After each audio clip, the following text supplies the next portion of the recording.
15 laga Liga Italia yang aneh dan sulit bagi AC Milan. Tepat sebelum Piala Dunia 2022 bergulir, AC Milan sukses mengamankan peringkat kedua di klasemen sementara Liga Italia 2022-23. Walaupun begitu, manajer Stefano Pioli merasa 15 laga yang telah dilalui rasanya aneh dan sulit. Milan saat ini sudah mengoleksi total 33 poin. Rinciannya, Rossoneri menang 10 kali, imbang 3 kali, dan 2 kali kalah. Hasil ini menyebabkan Milan terpaut 8 poin dari Napoli di puncak klasemen. Napoli menjadi pemberi kekalahan perdana Milan musim ini pada pekan ke-7. Kekalahan kedua dialami ketika bertandang ke markas Torino pada pekan ke-12. 3 hasil imbang lain diperoleh dari Cremonese, Atalanta, dan Sassuolo. Sejumlah hasil kurang maksimal itu sedikit bertolak belakang dengan apa yang dicapai oleh Napoli. Partenopei sama sekali belum pernah kalah. Menurut Pioli, penyebab Milan kini terpaut cukup jauh dari Napoli adalah soal keseimbangan. Di sejumlah momen di musim ini, Milan seolah kehilangan keseimbangan, terutama saat ditahan oleh Cremonese tanpa gol. Sampai saat ini adalah musimnya anomali karena aneh dan sulit bagi kami. Ada yang tidak seimbang dari tim kami, tuturnya di Sport Civilita. Tapi ingat, masih ada 23 pertandingan lagi dan masih ada kesempatan bagi tim untuk berbenah. Kami juga masih memiliki grup yang termotivasi dan terstimulasi. Tambahnya, walaupun demikian, Pioli menegaskan Milan masih merupakan tim terkuat, terlepas dari pencapaian apik Napoli. Mentalitas Rafaelio dan kawan-kawan dianggapnya berbeda dengan tim lain. Menurut saya, kami tetaplah tim terkuat. Para pemain di sini sangat luar biasa. Kami menunjukkan bahwa kami kompak, dipenuhi para pemain berbakat dan bermain dengan hati. Hal-hal itu tidak dimiliki tim lain, katanya. Jadi ketika kami kembali dari Piala Dunia, kami akan melanjutkan sisa musim dengan mentalitas yang tepat dan menampilkan penampilan terbaik mereka, katanya lagi. Di samping itu, Pioli tidak menutup mata dengan rekor tidak terkalahkan Napoli sepanjang 15 laga. Penampilan sang rival di Liga Champions juga mengagumkan dengan baru sekali menelan kekalahan. Ini adalah awal musim yang luar biasa bagi Napoli. Mereka mendapatkan hasil yang fantastis. Tapi kita akan menunggu bagaimana mereka bereaksi setelah Piala Dunia, tutup Pioli.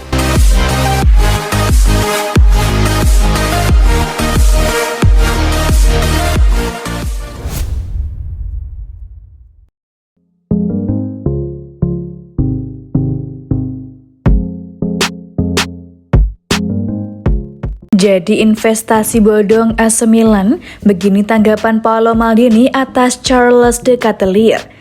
Charles De Ketelaere tak kunjung mendapatkan sentuhan terbaiknya setelah melewati paruh pertama Liga Italia Serie A 2022-23 bersama AC Milan. Masih ingat betul bagaimana AC Milan cukup tertarik untuk mendatangkan gelandang serang klub Brugge Charles De Ketelaere. Faktor penting yang melatar belakangi keputusan Rossoneri atas Ketelaere karena pencapaian mengesankan ketika masih bergabung bersama klub asal Belgia itu. Meski baru berusia 21 tahun, ia sudah menjadi pemain yang tak tergantikan. Di musim terakhirnya bersama klub Brugge, gelandang serang Belgia itu mencetak 18 gol dan 10 assist.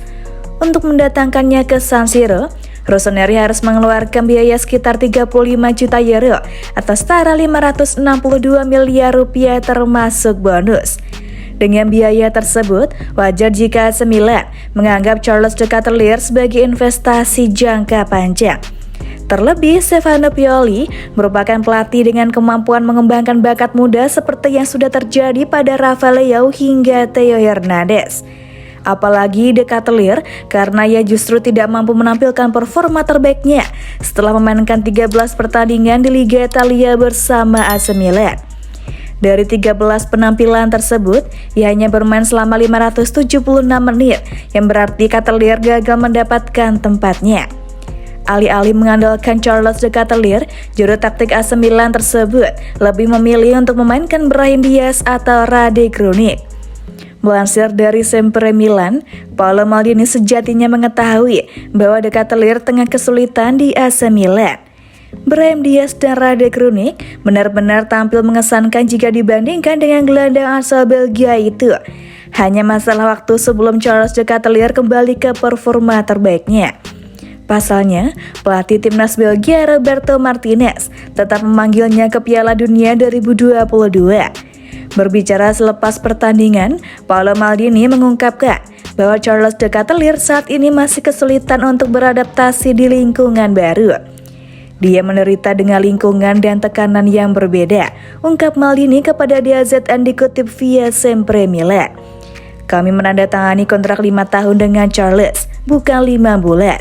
Jadi kami akan menunggunya sama seperti kami menunggu Origi, tambahnya. Lebih lanjut, Maldini tidak merasa khawatir dengan perkembangan yang ditunjukkan Ketelaere meski kesulitan di musim pertamanya bersama AC Milan.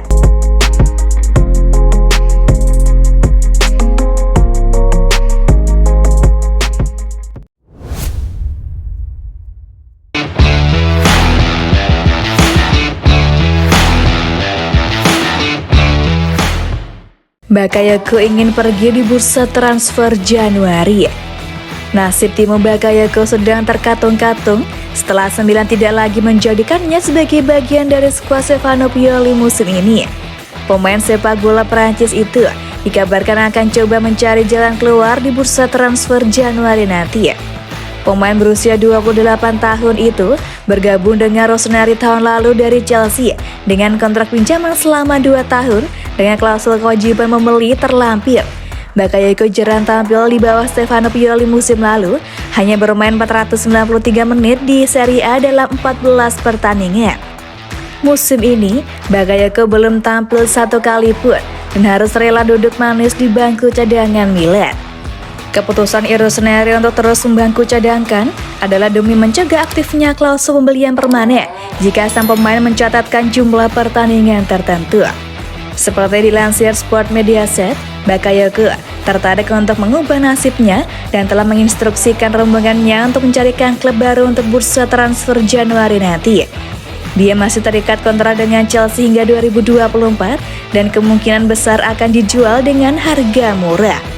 Karir Bakayoko tidak konsisten sejak pindah dari Monaco ke Chelsea pada 2017. Dia menghabiskan waktu dengan status pinjaman di klub seperti AC Milan, Monaco, dan Napoli. Januari nanti dia akan coba menemukan rumah barunya.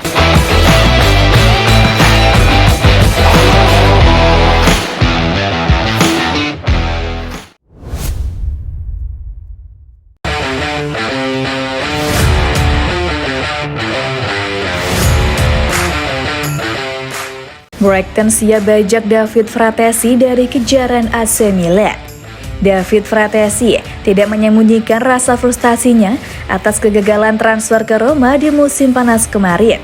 Tetapi sekarang dilaporkan bahwa dia dapat bersatu kembali dengan mantan pelatih Sassuolo Roberto De Zerbi di Brighton.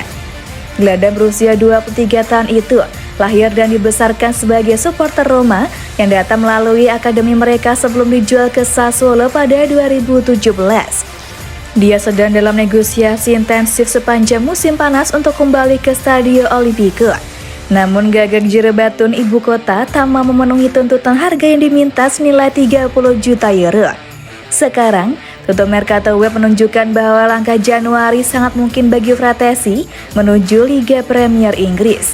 Itu akan menjadi reuni dengan mantan pelatih Sassuolo De Zerbi yang kini menangani Brighton dan Hove Albion. Harga yang diminta juga bisa turun sedikit meskipun Roma masih memiliki hak 30% dari biaya penjualan sebagai bagian dari transfer 5 juta euro asli mereka. Sementara itu, AC Milan juga tertarik dengan Fratesi, tetapi tidak akan mampu menghabiskan banyak uang untuk memperkuat lini tengahnya saat ini. Kondisi itu mungkin akan berbeda jika pemilik baru Gary Cardinale menyuntikkan modal belanja lebih banyak di Januari nanti.